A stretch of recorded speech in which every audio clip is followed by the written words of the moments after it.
ილამშვიდობისა მეგობრებო, ყველას ბედნიერება, სიხარული და კაი განწყობა. და გვეცხოვროს ისე, რომ ვალებში არ ყოფილიყავით და გადაგვეხადოს ვალები.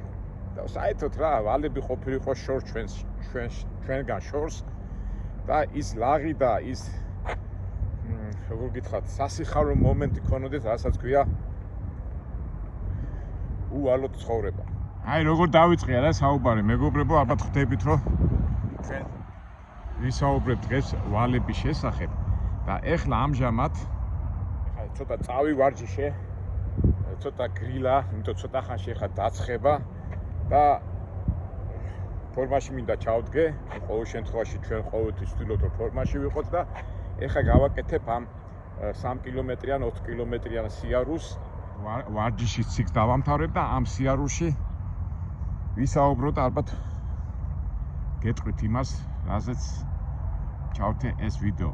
თავისთავად ალბათ მიხვდით, რომ ჩვენი საუბარი იქნება ისეთ თემაზე, რომელსაც არ ვიცი, არა მარტო საქართველოს, არამედ მთელი მსოფლიო სტატისტიკურად გონი მოსახლეობის იმ დროს ვკითხულობდი, გონი მოსახლეობის დედამიწის, ეხლა არ ითვლება ღარიბი ქვეყნები და ესეთი აფრიკა და ამის და მაგვარი ქვეყნები, უბრალოდ აი ინდუსტრიული ცივილიზებული ქვეყნები და ცივილიზებული ქვეყნების მოსახლეობის 80-85% ცხოვრობს ვალებში, კრედიტებში, იპოთეკებში, სესხებში და ასე შემდეგ. არხიდან გამომდინარე და ჩვენი ლაპარაკიდან გამომდინარე, რასაც ჩვენ მე პირადად ვუსახავ ხოლმე, ზოგჯერ ეხლა პირადად ზოგჯერ ადამიანები კომენტარებში მეუბნებიან, რა შენი საქმეა, მიდი ის გვაჩვენე, ეს გვაჩვენე, ეს კი არ იმას კი არ ვიცი, ხა ის ზოგჯერ უთქვიათ ხოლმე, აი ჩემ მეგობრებს, ბიჭო, ამ ხალხს ნუაქცევ ყურადღებას, ვინც საყვედურებს გეუბნება იმასა. არ უბრალოდ მე კი არ ბრაზდები და მე უბრალოდ ფაქტს ვამბობ, რაც არის და კი არ წინს და კი არ ვიბოღმები, მაგრამ უბრალოდ მე ტენდენციას ვიძახი რა, ვინ როგორ გიდგება და რას ვამბობ, ესე იგი შენ რაც არ გესმის, რა შენი საქმე არ არის, რატო ლაპარაკობ მაგ თემებზე, მაგრამ მე არანაირი პრეტენზია არ მაქვს, იმის ჭკუა ვასწავლო, ვინმეს რაღაცა დავარიგო, უბრალოდ ჩემ მაგალითზე და უკვე ჩვენი მაყურებლები, ვინც შეჩვეულები არიან ჩემ ამ ვიდეოებს, უკვე იციან, რომ ჩემი მაგალითი, ჩემი ასეთი რეალური, ნატურალური, ბუნებრივი ვიდეოებით საუბრობ სხვადასხვა თემებზე და ვცდილობთ, რომ გადაჭრის გზა გამონახოთ. დანარჩენი უკვე ადამიანებმა თვითონ ნახონ ეს რა გზას აირჩევენ. დავიწყოთ როგორც ყოველთვის ბავშვობიდან. ეხლა მე საბჭოთა პერიოდში გაზრდილი ადამიანი ვარ და ჩემი თაობის ხალხი, აი რისი თქმა მინდა, იცი, ვალი კი მქონდა გაგონილი, მაგრამ ისეთი მტკივნეული არ იყო, როგორც ეხლა თანამედროვე დროში. მოგეხსენებათ პერიოდში ყველას ასე თუ ისე შემოსავალი ქონდა თანაბარი, დიდი პრეტენზიებიც არ ქონდათ. ეხლა ვიღაცა რაღაცას რომ მოიპარავდა სიტყვაზე ის მაღაზიის დირექტორი იყო რაღაც წარმოებაში, კი აკეთებდნენ ფულს, მაგრამ აი ესეთი რომ ფული, ბანკი, გადასახადები ოჯახში და თქვა საზოგადოებაში პირველი თემა ყოფილიყოს, მე არ მახსოვს. იყო ყოველთვის ლაპარაკი სპორტზე, წინწასვლაზე, განათლებაზე, მაგრამ ეს ფული, ბანკი, იპოთეკა, სესხი, ჩემ დროს ეს არ იყო. ხო და ამეთანხმები. კი, რა თქმა უნდა, ცემები ოქროპირი, ნიანგი, სადაც დასინოდნენ ამ ფულს, მაგრამ ფული იყო რაღაც მეოთხე, მეხუთე ხარისხოვანი თემა.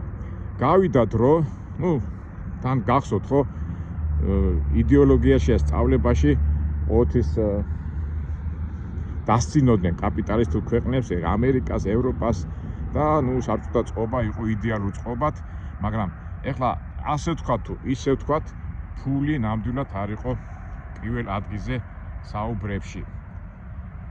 გავიდა დრო, საბჭოთა კავშირი დაინგრა, შეიცვალა ჩვენი ცხოვრების წესი და მოდი სიმართლეს სპიტაბი თვალებში შევხედოთ, ნებისმიერ ოჯახში, სადაც არ უნდა შეხედო, პირველ რიგში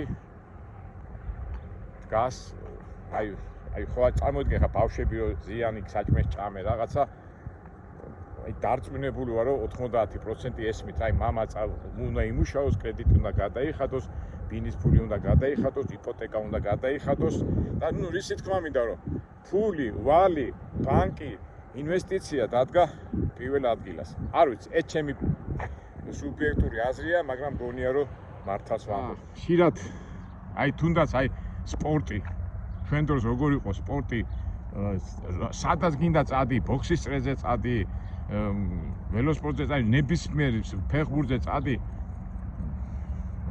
იყო ხოლმე პერიოდები, რომ ბავშვები 3-4 სპორტზე დავდიოდით კვირაში. არჩევანი ქონდა მეტი, იმიტომ არ იყო არაფერი გადასახადი არ იყო და იყო დიდი არჩევანი. და ეხლა შეხედეთ, ეხლა ბავშვი რომ უნდა წაიყვანოს სადმე წრეზე, სადმე ყველგან ფულია გადასახადი, ბევრს ამის საშუალება არ აქვს და ნუ ბავშვი მერე მიტმასნულია ონლაინს, კომპიუტერს და ხშირად გვილაპარაკია, როგორი თაობა იზრდება, მე გულისხმობ ფიზიკურად სუსტ თაობას, მერე ურთიერთობა არ იციან, იმიტომ სპორტში რო დადიოდი და წრეებში რო დადიოდი, მქონდა ურთიერთობის საშუალება 1000 რაღაცა და ნუ ამაზე ჩვენ ბევრჯერ გვილაპარაკ. ნუ ბევრი რო არ ვილაპარაკო, მინდა ვილაპარაკო ვალზე და სესხებზე. მე წეღანავს თქვი რომ სტატისტიკურად 80-85% საზოგადოების არის ამ ვალდებულებებში, ჩვენ ლამაზად ვამბობთ ხოლმე ფინანსურ ვალდებულებებში, ლეხურად და უბრალოდ ვიძახით უმეტესობა ვართ ვალებში. ეხლა ჩემი აქ ამერიკაში წამოსვლაც ხო, ეხლა მე ჩვენ ამ თემაზე გვილაპარაკია, ვარ წამოსული ამერიკაში, იმიტომ რომ ჩემი ფიზიკური შრომით ვერიდები ბანკიდან თანხის გამოტანას, მე ადრე ჩემ ვიდეოში მაქვს ეს ნახსენები, რატო? იმიტომ რომ ნუ ხსენებათ ვალი, ვალდებულებები, რომ მუშაობ ვალის გადასახდერად, ეს რაღაც თითქოს ზურგზე გაწევს და იმ თავისუფლებას ვერ აღწევ, რასაც ქვია თავისუფლება და ჩვენ ხშირად ვამბობ, ეს არის ფინანსური მონობა, ხო? კიდე ასე დაარქვი, კიდე ისე დაარქვი. თენი შენი ენერგია, შენი მიდის ამ ვალის გადახდაზე და ნუ გამოყვება ამას უკვე თქვენც ხო უჩემოთ თქვენ ჩემს გარეშეც გამოსახავთ ამ ემოციურ ცნობას, რასაც მოსდევს ეს ვალი, კრედიტი და ასე შემდეგ. ხო და რას ვამბობდი? მე ამას რომ ვერიდები, აქედან გამომდინარე მოვდივარ ამერიკაში, რომ შეძლებდა გვარად მოვერიდო ამ რა ქვია ამ ფინანსურ ვალდებულებებს ბანკთან და თუ რაღაცა წავაგია, რაღაცა ისეთი პრობლემა შემექმნა, ისე ჩემი დახარჯული ენერგია, ჩემ დახარჯულ ემოციებს ვყარგავ და ვალი და ასე ვთქვათ, პასუხისმგებლობა არ მაქვს. ეხლა ეს გამომდის, არ გამომდის, ეს უკვე ჩემი ვიდეოებიდან თქვენ თვითონაც გამოიტანთ დასკვნას. რა თქმა უნდა, ეხლა მეც არა ვარ ბოლომდე ფინანსური ვალდებულებებიდან განთავისუფლებული, მაგრამ საერთო ჯამში ვალში ვარ. მაგრამ რისი თქმა მინდა, რომ მე მინდა ამ ვალზე ვილაპარაკო. რატო ვარდება ადამიანი ვალში ზოგადად? იმიტომ რომ ეს ფიქრები მაინც მოგდის. ეხლა ჩემ სიტუაციაში ადამიანი ამერიკაშია, საქართველოშია, ევროპაშია თუ აზიაშია თუ სადღა, ეს ვალები და ეს ტენდენცია, რაც ეხლა მსოფლიოში ხდება, ეს საკრედიტო ცხოვრება ყველგან არის და აი მაგ თემაზე მინდა ვისაუბრო, რომელიც ნებისმიერ დროს მით უმეტეს ეხლა რა სიტუაციაში მე ჩავარდი, გინდა არ გინდა ფიქრობ და ამ ფიქრებს და ამ აზრებს თქვენ მინდა რომ გაგიზიაროთ. წინა ვიდეოში გაჩვენეთ ხო რაღაც პრობლემები შემექმნა, მანქანა ტვირთი მომქონდა და უნდა მომეტანა, ეხლა მე ვიმყოფები აიდაჰოში. მოგეხსენებათ, ასეთი ტრამალური დიდი ბრტყელი შტატია, აგერა კარტოფილი გაგიგიათ ხო? აიდაჰოს კარტოფილი. აი აგე კარტოფილია დათესილი. ერთ-ერთი ძირითადი შემოსავალია ამათი. ხო და მანქანა რომ გამიფუშტა და იმაზე დრო დავკარქე, სამწუხაროდ აი იქითკენ ამ ტრაქსტოპის იქით არის 5 მაისი არის ის საწარმო და რომ მივედი, აი ეს მანქანა მოდის, რომ მივედი დამაგვიანდა რა, დავაგვიანეს რაღაც 3 საათი და არ მიმიღეს. მეთქი ვეხვეწე ძალიან გთხოვთ, მეთქი დამაგვიანდა მანქანა, არა და წარმოიდგინეთ, გადამიდეს არა ხვალ, არამედ ზეგზე. ეს იგი ფაქტიურად 2 დღე მეთქი ვეხვეწე დისპეჩერ, არა უცოცხალი თავით არ ღებრო, ახან შენ დააგვიანეო მეთქი მანქანა გამიფუშტა, მაგრამ შენც არ მომიკვდე. არ მიმიღეს და ეხლა დღეს ღამე გავათენე ეხლა აქა და დღეს ეხლა და ხვალ დილით უნდა მივიდე, მაგრამ მე ორი დღე დავკარგე და წარმოიდგინეთ ამ ორი დღის დაკარგვა უკვე ფინანსური ვალდებულებები, გადახდა რენტი, იმას რა მოყვება, ამას რა მოხდება და საერთო ჯამში კვირაში ის ჩაფიქრებული ფიქრი ის რაც გქონდა, თქვა სიტყვაზე მოგება მინდოდა, უკვე ეჭვის ქვეშ დგას და მოდის ემოციები, მაგრამ ჩვენ როგორ ვამბობთ, ჩვენ სიმშვიდით, სიწყნარით უნდა გაუძლოთ, არა ვარდეთ, მაგრამ ამ დგომაში ეხლა კი არის დილა, აი ეხლა რომელიც 8 საათია, ცოტა გრილა, მაგრამ ცოტა ხანში ამოვა მაღლა და აქ უკვე სიცხე იქნება და უკვე თან ისეთი ადგილი არც ქალაქია, სადაც გავისეენო არ გამოვისეენო, იქ არის პატარა რაღაცა ადგილობრივი ტრაქსტოპი და იქად გა ჩემი ჯორჯი და მომიწევს იქ ყოფნა და ასე შემდეგ. ეს რაც არის ბუნებრივი და ნატურაში ჩვენი ტრაქ მძღოლების ცხოვრება. თავისთავად ამ მდგომარეობაში რომ ჩავარდები, უკვე იწყებ ფინანსურ ვალდებულებზე ფიქს და მეც ვიფიქრე, მოდი აი ვალზე ვილაპარაკოთ, როგორ გადავჭრათ ეს საკითხი, ზოგადად რატო ვარდებით და როგორ გადავლახოთ და აი ეს მინდა ამ თემაზე მინდა ვილაპარაკო, ესე იგი ვალები, კრედიტები და როგორ გადავლახოთ ხული სიტუაცია, როდესაც ადამიანი ვარდება ამ არასასიამოვნო სიტუაციაში. მექსიკოში ჩავიხედე რა არის ვალი. და პირველ რიგში ვალი არის ეს ფინანსური ვალდებულება, ესე იგი შენ ვინმესგან იღებ თანხას და მე გარკვეული დროის შემდეგ უბრუნებ. ეს არის კრედიტი, იპოთეკა, არის კერძო, სესხის სახით და გარკვეული დროის შემდეგ აძლევ, არის კრედიტის სახით, როდესაც თანხა გამოგაქვს სიტყვაზე და მე იმ დროს რასაც ხმარობ იმ გარდა იმისა რომ უბრუნებ იმ ძირითად ფულს, ემატება საპროცენტო განაკვეთი, სიტყვაზე აიღე $1000 და უნდა დააბრუნო თქვა 6 თვეში, უკვე ბანკი და ეს საკრედიტო დაწესებულები გთხოვს 1000-ის გარდა კიდევ უნდა მომცე თქვა 200, ეს კი 1200. ზოგს ეს უყვარს ამაზე და უმეტესება ასე თანხდებიან. იპოთეკური სესხიც არის ეს უკვე ქონებასთან დაკავშირებული ვალდებულებები, გაწერილი დროზე და ასე შემდეგ. და ამას რო ვკითხულობდი, თავში ამომივტივდა სიტყვა ვალი, აი სამშობლოს ვალი, შობლის ვალი, აი როგორ აი პატრიოტული ვალი, როგორი ის არის, ხო?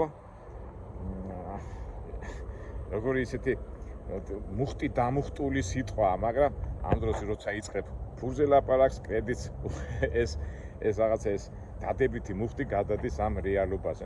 რას იზავ, ეს არის ცხოვრება, მაგრამ ჩვენ ამჟამად ვილაპარაკოთ ფინანსურ ვალებზე, ანუ ვალდებულებებზე. ახლა დავიწყოთ ასე ვთქვათ საწყისი. რატო ვიღებს ადამიანი ვალებს? ერთ-ერთი ეს კი ფსიქოლოგები იძახიან, აი წარმოიდგინეთ, არის ოჯახი და ბავშვია რა, ბავშვი იზრდება იმ ოჯახში და ბავშვს მოუნდა რაღაცის, ვთქვათ, სათამაშოს ყიდვა.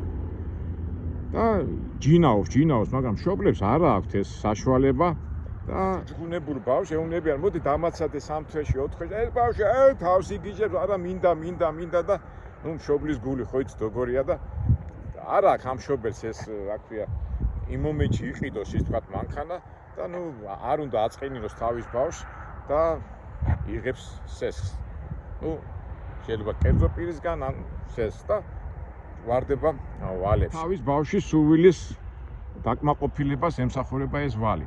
იგივეა თქვა, უკვე შენ ცხოვრობ. ბუნებრივია, გინდა კაი ცხოვრება, აი რაღაცა მოგინდა რა, აი მაგას გინდა მანქანა რა და აი უნდა გაიგიჟო თავი და მიდიხარ და იღებს კრედიტს ან რაღაცა და ყიდულობ ამ მანქანა და უკვე ხარ ვალებში. ეს ვალების ეს იგი სურვილი კარგი ცხოვრების და ამ ფულის თუ ვალის საშუალებით გინდა ეს სურვილი გაეკმაყოფილო. მეორე და ძირითადი მიზეზი ვალის აღების არის დაბალი ხელფასი, არა? შემოსავალი გაქვს დაბალი და იძულებული ხარ ვალი აიღო და ამ დროს უკვე შედიხარ ასე ვთქვათ ვალების პასუხისმგებლობაში. იღებ ვალებს, იღებ ვალს ვალი მოყვება, იმას ის მოყვება და ასე ვთქვათ ვალის ორმოში ვარდები, რომელიც ეს ვალის ორმო შენი შემოსავალი და არ ყოფნის ამ უცბად დაფარო ეს ვალები, ამას წელავ დროზე გათვლი და ვერადავერ გამოდიხარ ამ ვალის ორმოდან და ძელდება 10, 15, 20 და ზოგჯერ მთელი ცხოვრებას. მით უმეტეს ეს კაპიტალისტური წყობა და ეს აბანკო, ეს რეკლამები და ეს თანამედროვე ცხოვრება ამის საშუალებას იძლევა და წეღანაც რო ვთქვი, სოფლიოს მოსახლეობის 90% არის ვალებში. ამ ვალებს ჩვენ ვეძახით ლამაზი სიტყვებით ფინანსურ ვალდებულებებში. ვენით ვართ ვალებში და ეს ასეთი ცხოვრება, ეს გადახდის პერიოდი, ეს მიმდინარე პროცესები ფაქტურად ჯოჯოხეთად გვექცევა. ყველაზე გავრცელებული სიტყვა რო ვართ უკვე ხვდებით მონები, მიჯაჭვულები და ამ მონობას და ამ მიჯაჭვულობას რამდენი ცუდი რაღაცა მოყვება, გადაღლა მე ამ პროცესებში არც ახლობელი გინდა, არც მეგობარი გინდა, ხდები ღიზიანდები, დაფანტული ხარ, მე ზოგი ეშმაკო, ზოგი იტყუება, ერთ სიტყვით ძალიან ესე იგი როგორ გითხრათ, ეს ყველაზე არ ვიძახი, მაგრამ საბოლოო ჯამში მაინც უმეტესობა ემოციიდან გამომდინარე გააჩნია როგორი ადამიანია და ამას მოყვება მე ეხლა თქვენც უჩემოთაც იცით რა ხდება. ადამიანები ერთმანეთს კარგავენ, მეგობარი მეგობარს კარგავს, ნათესავი ნათესავს, ფულსათხოვე ისა ასესხებ და ის ვეღარ გიბრუნებს, მე ქუჩაში მიდიხარ და დაგინახავს და ქუჩიდან ქუჩაზე გადადის, მთელი ასეთი ნეგატიური მოვლენები მოყვება ამ ვალის გადაუხდელობას. მე მიდის აი შენ უსინდისო, შენ სინდისიერო, ესო ისო, მაგრამ რაკნას ადამიანი თუ ვერ იხდით და აი ზოგჯერ ხო გაგიგია აი მომკალი და რაც კიდე ის მიქენი. შავ სამყაროში და მე ხშირად ვლაპარაკობ ხოლმე ციხის ამბებს. ეს სერიოზული თემა იყო, თუ ჩავარდებოდი რაღაც ვალში, ხდებოდი ან ფუფლო, ან სახელის გატეხვას თავის გატეხვა ჯობიაო და ამ ვალების გადაუხდელობას და ამ ვალების როგორ გითხრათ სახელის ფუფლო რო დაეძახა და ადამიანებს ამისთვის ხალხი თავს იკლავდა და რაც მოყვებოდა, მაგრამ ის იყო ძველ დროში, შავ სამყაროში და იმ სამყაროში, მაგრამ ეხლა არავინ არ პატიოს, უკვე ბანკები, სახელმწიფო სააღმასრულებლო და უკვე სახელმწიფო გიდგება და ფაქტიურად ვალის გადაუხდელობის გამო და ამ პრობლემების გამო ადამიანი ხდება უსახსრო და შეიძლება ქუჩაშიც გააგდონ და ხდები ბონჟი. სამწუხაროდ ესეც ყველაფერი ამ ადამიანების უმეტესი მიზეზი არის ფინანსური გადაუხდელობიდან გამოწვეული შედეგები. ეს გავრცელებული აი ადამიანი მოვა შენთან და აი სამწუხაროდ რა ხდება ხო? გონია რომ აქს აძლევ და გამოთქმაც ხო არის მეგობას არ მისცე ვალი. იმიტომ რომ ჯობია ვალი დაგაკარგინებს მეგობას და ფიქრობდი როგორ კაცო ადრე რო ვიყავი პატარა ბიჭი, ეხლა როგორ ადამიანს უჭის და ეხმარებით არ უნდა დაეხმარო? აი ბევრი ეხლა თქვენ დაიწყოთ როგორ უნდა გადაეხო უმეტესი ადამიანები ფინანსისტები იძახენ ვალი არ მისე, იმიტომ რომ ვალი დაგაკარგინებს, სესხი არ მისე, იმიტომ რომ სესხი დაგაკარგინებს მეგობას, ნათესავს და ასეთი მაგალითები რამდენი გვაქვს გავიხედოთ ჩვენ გარშემო, ხო? თქვენც დასწრები ხართ საუბრებს, უნდა ასესხო ადამიანს ფული, უნდა არ ასესხო, გინდა კარგი და გამოდის ცუდი და ასე შემდეგ. ალბათ ამ თემაზეც მე ჩვენ კიდევ ვილაპარაკებთ, ფული უნდა ასესხო მეგობას, არ უნდა ასესხო. ძალიან ისეთი ღრმა თემაა და მე ახლა ამისთვის მზად არ ვარ, მაგრამ შემდეგში ალბათ კიდევ ვილაპარაკებთ და განავცობთ. მაგრამ მოდი ახლა დავიწყოთ ისე ამ ვალების და სესხების გადახდის თაობაზე, როგორ გამოვიდეთ ფინანსური პრობლემებიდან და როგორ გადავიხადოთ ეს ჩვენი ვალები. მოგეხსენებათ მეგობრებო, ასე თუ ისე ყოველთვის ბიზნესში ვიყავი და ეს გამოცდილება მაქვს და მეც ამიღია ბანკებიდან სესხები და გამისტუმრებია და ჩემ გამოცდილებას გეტყვით. არ ვიცი, შეიძლება გამოგადგეთ, შეიძლება არ გამოგადგეთ, მაგრამ ჩვენებურად ვიტყვით იმას, რაც მე პირადად ვიტყვი იმას, რაც მაგ გამოცდილი და როგორ ვებზი ხოლმე ამ სესხების და ვალების გასტუმრებას, ანუ კრედიტის დაფარვას. როგორ ვახერხებ. კი, ახლა ადვილია თქვა, ნუ აიღებ ვალეს, მაგრამ ცხოვრება მაინც ცხოვრება, გინდა არ გინდა, მაინც ადამიანი იღებს ფინანსურ ვალდებულებას და ვარდება ამ პროცესში. ესე იგი, დავყოთ, ასე ჩემებურად თქვი, როგორ უნდა გადავიხადოთ. ახლა ჩემ გამოცდილებას გეტყვი. ნუ პირველი, აქ აღებული ფინანსური ვალები უნდა დაანაწირო პრიორიტეტების მიხედვით. ესე იგი, საქმის ყურში უნდა იყო. იქ $1000 გაგვალი, $5000, ნუ რამე საერთოდ ზოგადად იღებენ ხოლმე რამდენიმე ვალებს, ხო, ეს გავრცელებულია ძალიან, მაგრამ მაინც პრიორიტეტების მიხედვით უნდა გადაანაწილო. მეორე, აუცილებლად უნდა გადალახოთ შიში. ამ ვალის გადახდის, როგორ გითხრათ, გინდა არ გინდა, მოყვება თავისებური შიში და აი ეს შიში რაღაცნაირად უნდა გადალახო რა.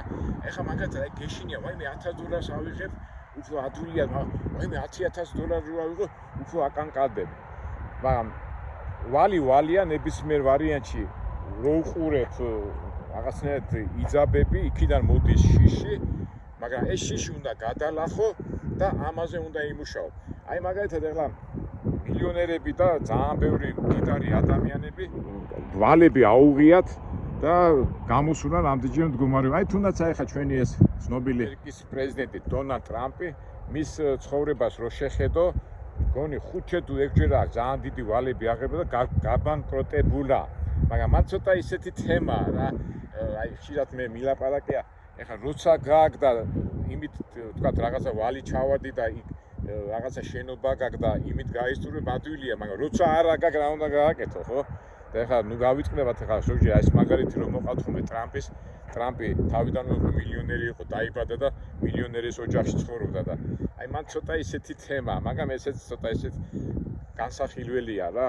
ესე იგი, როდის უნდა აიღო დიდი კრედიტი და არ უნდა შეგეშინო, როდესაც ზურგს უკან ქონება და მილიონი და სხვა ფულები გაქვს თუ როდესაც კრედიტს იღებ და ამ ზურგს უკან არაფერი არ აქვს. რა თქმა უნდა, პირველ შემთხვევაში ყოველთვის უფრო თამამად ხარ და უფრო შიშაც გადალახავ, მაგრამ ნებისმიერ ვარიანტში შიში არის გადასალახავი. ნუ რა თქმა უნდა, რაციონალურად და გონებრივად უნდა გადაანაწილო შენი მოქმედებები, რომ ეს აღებული სესხი და შიში რაღაცნაირად გადალახო. ეხლა მესამე ვარიანტი კიდევ ერთ-ერთი ძირითადი შეცდომა, რასაც უშვებენ მევალეები, აი მაგალითად ეხლა ძირითადად ეხლა ამდენიმე ადამიანებს აღებული აქვს სიტყვაზე, ბანკიდან გამოტანილი აქვს რამდენიმე საკრედიტო ბარათი, ხო? და ეს ხო არის გადასახადი, ხო, რაღაცა პროცენტული თქვა სიტყვაზე $1000 უნდა გადაიხო და $300-400, ეს მინიმალური გადასახადი. და შენ 3 საკრედიტო ბარათი გაქვს აღებული, თქვა 2 საკრედიტო ბარათი და რაღაცა შემოსავალი მოგვიდა და ორივეს ანაწილებ. არასწორია ეს მეგობრებო, ჯობია თქვა 2 საკრედიტო ბარათი რო გაქვს, ის შემოსავალი რაც გაქვს, 1 საკრედიტო ბარათის ვალი გაისტუმრო, თქვა მინიმალური 300 და 500-600-ით მეტით გადაიხადო და აქეთ მეორე საკრედიტო ის მინიმალური გადაიხადო. იმიტომ რომ პირველს რო დაფარა, რო ამოისუნთქა, ხო? მერე მეორეზე იმუშავებ. იმიტომ რომ შენ თუ ორივეს ერთად დაიწყე, გადახდა, გამოთქმა ხო არის 2 კურდღის მატევარი ვერც ეს ვერ დაიჭერს. აი ესეც გაიხსენე და ეს მეთოდიც გამოსაყენებელია. მე საკრედიტო ვალი თუ გაქვს აღებული, ერთს უნდა მიაწვე, დანარჩენი მინიმალური გადაიხადო. ერთ-ერთი პრიორიტეტი კიდევ აი ეხლა ჩვენ ბუნებრივად ცხოვრობ, ჩვენი ხარჯები გვაქვს იქ ჭამასმა, ოჯახი, ბავშვები, სკოლა, მთელი ამბები, მაგრამ პირველ რიგში ყველა ხარჯებში ყოველთვის უნდა დააყენოთ ვალის გადახდის ხარჯები. კი, მართალია რაღაც შებოჭილი ხარ, იმაში ხარ, მაგრამ ამ პროცესში, მაგრამ უნდა იფიქრო აი რომ გადაიხდი მე რომ განთავისუფლდები. კი რა თქმა უნდა დენის გადასახადი გაქვს, ბინის გადასახადი აქვს, მაგრამ მთელი ყურადღება მაინც იმაზე უნდა კონდეს კონცენტრირებული, იმიტომ რომ შენი შემოსავლის ძირითადი ნაწილი უნდა გადაიხადო კონცენტრაცია და ყურადღება უნდა კონდეს ვალის გადახდაზე. ასე ვთქვათ, ცუდ რაღაცას ვამბობ, არ არის სასიამოვნო, მაგრამ მგონი ერთ-ერთი გამოსავალის არის, რომ შენ როცა გაქვს ვალები გადასახდელი, მაქსიმალურად უნდა შეეცადო შენი მაქსიმალური შესაძლებლობები გამოიყენო. რას გულისხმობ? შეგიძლია გაყიდო ისეთი რაღაცა, რაც შენ არ გჭირდება. კიდევ სახში წრობი და არ ჭირდება, რა შეგინდა და რაღაცა ძველი რაღაცა, აი ცუდ რაღაცას ვამბობ, შეიძლება აი როგორიც აი რაღაცა სიძუნწე კი არა, ცოტა აი ვარი ხომ აი ძველი ნიუტრია და ამას როგორ გავყიდი რაღაცა და ჯობია, იმიტომ მაინც არ ხმარ, მაინც არ იყენე და აიღე და შეძლებს დაგვარად გაყიდე და ეს გაისტუმრე, ეს თანხა ჩადე იმ ვალების გასტუმრებაში. არის კიდევ ერთ-ერთი მთავარი ამბავია, რა თქმა უნდა, მე იმას კი არ ვიძახი, შენი პრობლემები და ის უნდა დაახვიო ნათესავებს ახლობლებს და იმებს, მაგრამ მაინც ინფორმირება უნდა უთხრა და შეძლებს დაგვარად რომ შეეცადნო რომ შენი ნათესავები ახლობლებმა ასე ვთქვათ სტუნებაში არ ჩაგაგდონ. აი მოდი წავიდეთ სანადიროდ, მოდი წავიდეთ საქეიფოდ, მოდი წავიდეთ დასასვენებლად, სადაც ფულებია ხარჯი, რაღაცა მაქსიმალურად უნდა შეზღუდონ, იმიტომ რომ ეს რახანში ვალებზე გაქვს კონცენტრაცია გადატანილი, მაგის საიდან მოვიდა ეს?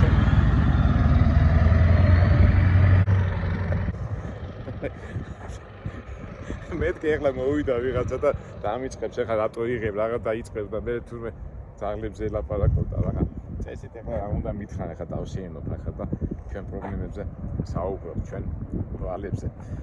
ხო და რას ვამბობდი? ხო და აი უნდა შეეცადოთ რომ ნათესავებმაც უნდა უთხრა ნათესავებს რომ რაღაცნაირად აი დაბადების დღეები, ქორწილები, რაღაცნაირად აი უნდა კი, რა თქმა უნდა რაჯობია ქორწილებს, რაჯობია შეხვედრებს, იმას ამას, მაგრამ ეს ვალი ჩაგათრევს იმის მიზეზით რომ მე კარგად იქნები, ნუ აი არ ვიცი ეს ჩემი ყველა თვითონ წყვიტავს ამას, მაგრამ მე მგონია რომ მაინც უნდა უთხრათ ახლობლებს და ნათესავებს რომ რაღაცნაირად ცოტა ცდუნებაში ნუ ჩაგაგდებენ რაღაც ბევრ სასიამოვნო ამბებში, რომელიც ითხოვს ფულებს. ნუ ალბათ ხვდები თქვენ რასაც ვამბობ. ქორწილია, ხო, ქორწილი და გინდა შენ შვილებს და ნუ ნათესავები ბუნებრივია ახლა ისეთი მომენტია, მაგრამ ადამიანები ხედავენ რომ ოჯახი ვალებშია, რაღაც პრობლემებშია, რაღაცას იხდიან და აქედან ნათესავები მეგობრები ეუბნებიან რომ წინის ცხოვრებაში ერთხელ ხდება და ნათესავები არ შევიკრიფოთ ისა და უკვე ოჯახი იძულებულია ვალები აიღო და იმ თავის ვალებს კიდევ დაამატოს. აი ხო გულისხმობთ რას გულისხმობთ? რა თქმა უნდა ინდივიდუალური თემაა, მაგრამ საერთო ჯამში ჩვენ თუ უφთხიდებით ერთმანეთს, ესეც ახლა აჯობია ქორწილს, ცეკვათამაშს, მთელ ამბებს იმას, მაგრამ ნუ რაღაცა თავშეკავების მომენტიც უნდა იყოს და რეალობაში აი მე ძალიან ბევრჯერ მინახია რომ აი ოჯახს არ აქვს საშუალება და ნათესავები აიძულებენ რომ გააკეთონ ის რაც მათ არ აქვს ამის საშუალება. ეს ორმოს ან ამ ვალდებულებას აქვს ძალიან ცუდი თვისება, რასაც ქვია გადაღლა.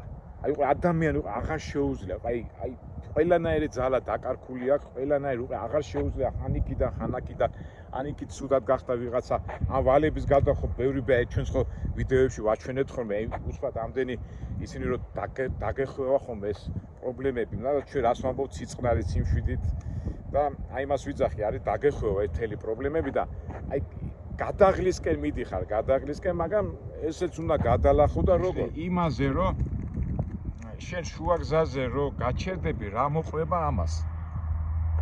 უფრო ჩაიძირები, მაგრამ უნდა იფიქრო რომ აი მე რომ ცოტა ხან მოვითმენ გადავიხდი და მოვა ის მომენტი, როდესაც ამისგან ყველაფერი განთავისუფლდები და ის მომენტი მოვა რომ მე ვიქნები ისე ლაღი და მშვენიერი. ანუ ეს мотиваცია აი რომ გადაიღალე, უნდა იფიქრო мотиваციაზე, რატომ აიღე, აი მაგალითად სახლის აშენება გინდა, ხო?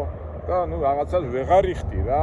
მაგრამ შეხო ეს სახლის აშენება იმიტომ გინდოდო რომ შენიათ ყოფილიყავი შენ ნაცავი მოსულიყო ლამა ნუ აი ეს ფიქრები რაც სახლის აშენებას მოყვება ის მომავალში რაღაცა დაბკოლება გაკეთდა უკვე აღარ შეგა არა ისე ისმაზე უნდა იფიქრო რომ აი ეს мотиваცია რა მამაღებინა და რა მოყვება იმას მე რომ დავამთავრებ და მე მექნება მშვენიერი სახლი მე მექნება მშვენიერი ეზო ჩემთან მომვლე სტუმრები ჩემთან მომვლე ნათესავები და აი ეს мотиваცია უნდა ამის და მაგვარი мотиваციამ უნდა გადაგალახინოს ის როგორ გითხრათ ეს დაღლის მომენტი ერთ-ერთი ყველაზე მთავარი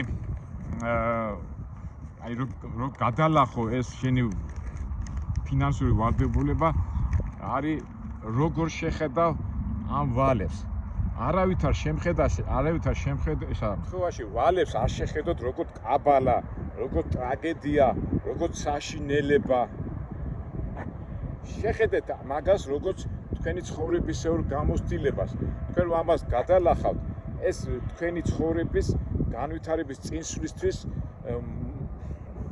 მოსულ მომენტს შეხედეთ რა რომ უფრო უფრო დიდი წარმატებებს მიაღწიოთ ამ ვალების გადახდის დროს მიღებული გამოცდილება იქნება ერთ-ერთი ყველაზე დიდი წარმატების საწყისი რამდენი ადამიანია ვალებში რო ჩავარდნილა გამოუსავალი გზა არის ხო მაგრამ უფრო ტვინი მუშაობს უფრო ტვინი აქტიურია და უფრო რაღაც ფანტასტიკურ რაღაცებს იგონება და აი ეს ამ თვალით უნდა შეხედოთ და ეს გამოცდილება აუცილებლად უნდა გამოიყენოთ მომავალი ცხოვრებისთვის იმიტომ რომ ცხოვრება მაინც გრძელდება ჩვენ როგორ ვამბობთ ხოლმე უჩვენოთ თუ ჩვენთან ერთად მაინც გრძელდება და კი ჩავარდი ფინანსურ ვალდებულებებში ჩავარდი ფინანსურ ორმოში მაგრამ იქიდანაც გამოსავალი არის და პირველ რიგში არავითარ შემთხვევაში არ უნდა გაჩერდეთ და აი რაც თქვი რაც ეხლა რაც ჩამოაყალიბე ეს მიზეზები როგორ რა უნდა გააკეთო აი ამაზე უნდა იფიქრო და უნდა იფიქრო რომ ცხოვრება კარგია ცხოვრება მშვენიერია კი არის ვალი არის ეს ვალდებულებები არის რაღაც შებოჭილი ხარ მაგრამ ესეც წარმავალია და ის мотиваცია რატო აიღე ის ვალი და რომ წარმოიდგე რა იქნება აი ამით უნდა იმოძრავო და რა თქმა უნდა პირველ რიგში გამოცდილება წეღანას რო თქვი რომელიც აუცილებლად გამოგვადგება მომავლისთვის აი ესეთი მიზეზები და ასეთი ანალიზი გავაკეთე ჩემო მეგობრებო ეხლა მეც ეხლა ზოგი მეტყვის ალბათ ამდენს რო ლაპარაკობ შენ რას აკეთებ მე რას ვაკეთებ აგერ გაჩვენეთ ყველაფერს უბრალოდ მე ჩემი აზრები გაგიზიარეთ და რა თქმა უნდა მთავარია შედეგი ზოგჯერ ამბობენ ხოლმე ბიჭო თუ შედეგზე ვერ გახვედი რას ლაპარაკო მაგრამ ცხოვრება ვერ გავიქცევით კი კარგია თუ ვალებს ვერ ავიღებთ არ ჩავარდებით იმ იმაში მაგრამ ცხოვრებას ხო არ ჩამორჩები და თავარია ამ პროცესში ამ ურთიერთობაში არ დავკარგოთ ადამიანური თვისებები კი დაბკოლებები ბევრია პრობლემები ბევრია მაგრამ ჩვენ უფალი რას გვეუბნება მოთმინებით და შენითა მოიპოვეს სული შენი და სიტყვებს თუ მიუყვები და თვითონ უფალი გვეუბნება როგორ გავაკეთოთ და არ ვიცი, გონი ყველაფრის საწყისი არის მოთმენა, იმიტომ მოთმენაში რო ხარ, შენ უკვე სწორად ანალიზებ, შენ უკვე სწორ გადაწყვეტილებებს იღებ და სწორად მოქმედებ და სამწუხაროდ ადამიანები ვერ ვითმენ ხოლმე. მაგრამ უნდა მოვითმინოთ, სხვა გზა არ აქვს, იმიტომ რომ ჩვენ უნდა მივიდეთ აი შედეგამდე. ტყუილად ხო არ დავდივართ ამ ქვეყანაზე, ტყუილად ხო არ რაღაცებს დავდივართ, მიდივართ, მორბივართ, შვილებს ვდით, იმას ვაკეთეთ, ამას ვაკეთეთ, მაგრამ ეს ყველაფერი ტყუით, ანალიზით და მოთმენით. კარგით მეგობრებო, წავალ ახლა მე ჩემ ჯორჯთან. ცოტა ხო სულ დამავიწყდა და ამ პროცესების დროს ფიზიკური ვარჯიშები, დღეში 1 საათი, 2 საათი წიგნის კითხვა, აქტიურობა, მაგრამ ეს ყველაფერი არ უნდა დავიწყო და რა თქმა უნდა ფიზიკური ვარჯიში და რაც ახლა მე თქვენთან ერთად გავაკეთე და მგონი 1 კილომეტრი გავიარე და წავალ ახლა ისევ ჩემ ჯორჯთან ისევ ჩაუждები და რო გავადრო ისევ ახლა ცოტა მზი ამოვიდა, ცოტა დაცხა. ცოტა მზე რო გადაივლის, ისევ დავიწყებ პატარა სიარულს და ვარჯიშებს. მოგებით მეგობრებო, დაგემშვიდობებით, ჩემი აზრები გაგეზიარეთ, თქვენი კომენტარების სახით თქვენი აზრით მაინტერესებს და რა თქმა უნდა, ერთად გადაჭრათ ჩვენი მიმდინარე პრობლემები არა, დაბრკოლებები. კარგად, აბა მომავალ საინტერესო ვიდეოებამდე.